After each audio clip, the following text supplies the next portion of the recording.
नमस्कार दोस्तों, मैं सीए सौरभ सक्सेना। आज हमारी जो इंडिया के अंदर एग्जिस्टिंग कंपनियां हैं, ये एग्जिस्टिंग पार्टनरशिप में हैं, वो अगर स्टार्टअप इंडिया रजिस्ट्रेशन लेना चाहते हैं या स्टार्टअप रजिस्ट्रेशन लेने के बारे में सोच रहे हैं तो ये वीडियो आप लोगों के लिए है। इससे पहले मैं इस वीडियो के लिए आगे बढ़ूं, अगर आपने हमारा चैनल अभी तक लाइक और सब्सक्राइब नहीं किया है तो अभी लाइक करें, सब्सक्राइब करें हमारा चैनल।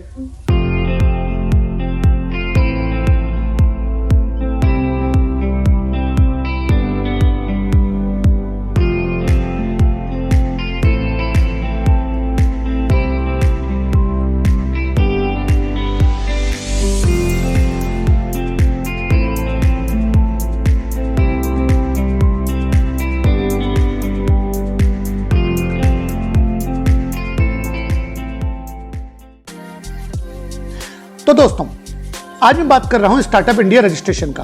आप सबने इस रजिस्ट्रेशन के बारे में बहुत कुछ सुना, पर काफी लोगों में इस रजिस्ट्रेशन के बारे में जानकारी बहुत कम है और इसके फायदे जितने हैं ये बहुत ही कम लोगों को मालूम है।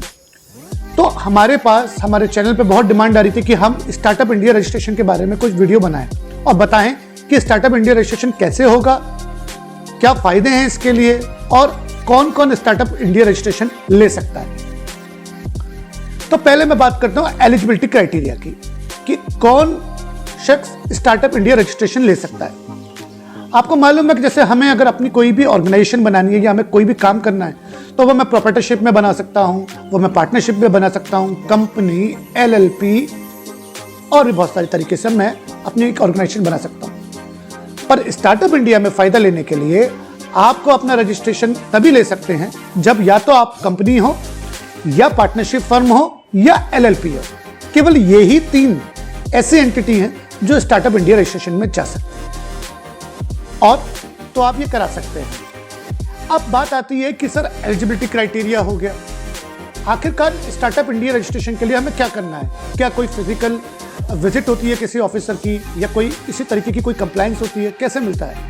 देखिए, सिंपली तरीका है कि आप स्टार्टअप इंडिया की वेबसाइट पे जाएंगे, रजिस्ट्रेशन करेंगे, उन्होंने वहाँ पे कुछ चीज़ें दे रखी हैं, आपकी कंपनी के डॉक्यूमेंट्स, आपकी कंपनी के जो भी बिजनेस प्लान है, लोगो है, आप वो डालते हैं। इसके अलावा कोई भी प्रकार की फिजिकल विजिट नहीं है। आपका प्लान, बिजनेस प्लान जो है वो इनोवेटिव होना चाहिए। ऐसा नहीं होना चाहिए कि वो काम पहले से चल रहा हो। यानी कि स्टार्टअप इंडिया का रजिस्ट्रेशन का फायदा केवल उन्हें ही मिलता है जो कुछ इनोवेटिव काम कर रहे हो या एग्जिस्टिंग बिजनेस प्रोसेस में काम कर रहे हो जिससे और भी वो अच्छा हो सके। यानी कि ऐसा कोई भी काम नहीं जो रोजमर्रा चल रहा है, अगर आप भी वो कर रहे हैं, कुछ नया इनोवेटिव उसमें नहीं किया है तो आपको स्टार्टअप का रजिस्ट्रेशन या सर्टिफिकेशन नहीं मिलेगा। अब बात आती है मेन कि सर स्टार्टअप इंडिया रजिस्ट्रेशन के लिए क्या क्या बेनिफिट है। देखिए, पहला बेनिफिट टैक्स एग्जम्पशन का। इनकम टैक्स के अंदर आपको डीपीआईटी की एक रजिस्ट्रेशन का बेनिफिट मिलता है। ये डीपीआईटी क्या करता है कि आपको रजिस्ट्रेशन सर्टिफिकेट मिलने के बाद 10 सालों के अंदर आप किन्हीं भी 3 साल कंजिक्यूटिव का मतलब लगातार कोई भी 3 साल आप टैक्स एग्जम्पशन ले सकते हैं। यानी कि इस पर किसी भी प्रकार का टैक्स नहीं लगेगा। फायदा नंबर 1। फायदा नंबर 2 कि आपका ट्रेडमार्क आप अपना रजिस्ट्रेशन कराना चाहते हैं या आप चाहते हैं कि आपका पेटेंट रजिस्टर्ड हो, तो ट्रेडमार्क के अंदर आपकी फीस, अगर आपके पास स्टार्टअप है तो 50% की छूट है और अगर आप पेटेंट करा रहे हैं तो आपकी फीस की जो छूट है वो 80% है। तो दूसरा नंबर का फायदा यह है कि इंटेलेक्चुअल प्रॉपर्टी राइट में मुझे काफ़ी बड़ी छूट मिल रही है। तीसरा फायदा, आपकी सेंट्रल गवर्नमेंट ने 10,000 करोड़ रुपए की स्टार्टअप के लिए फंडिंग रखी है, जो टिल नाउ केवल 2,200 करोड़ रुपए एग्जॉस्ट हुए हैं। यानी कि अभी भी 8,800 करोड़ केवल स्पेसिफिकली स्टार्टअप को फंडिंग करने के लिए गवर्नमेंट ऑफ इंडिया ने रखे हुए हैं। तो आपको वो भी बेनिफिट है कि स्पेसिफिक फंडिंग अगर आप बैंक से लोन लेते हैं तो स्टार्टअप को मिल जाती है। चौथा नंबर का फायदा, नेटवर्किंग।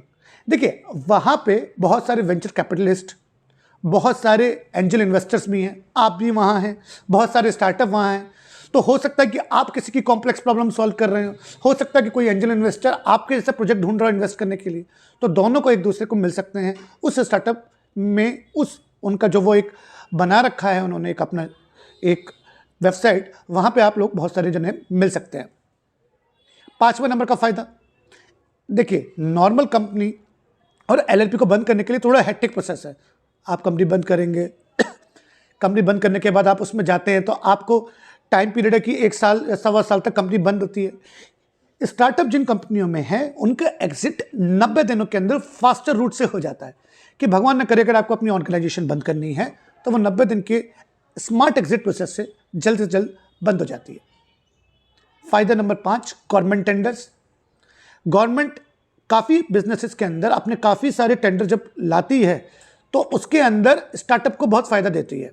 गवर्नमेंट स्टार्टअप जो भी आपकी रजिस्ट्रेशन जिनके हो रहे हैं उनको टेंडरिंग के अंदर बेनिफिट देती है, यानी कि उनको प्राथमिकता दी जाती है।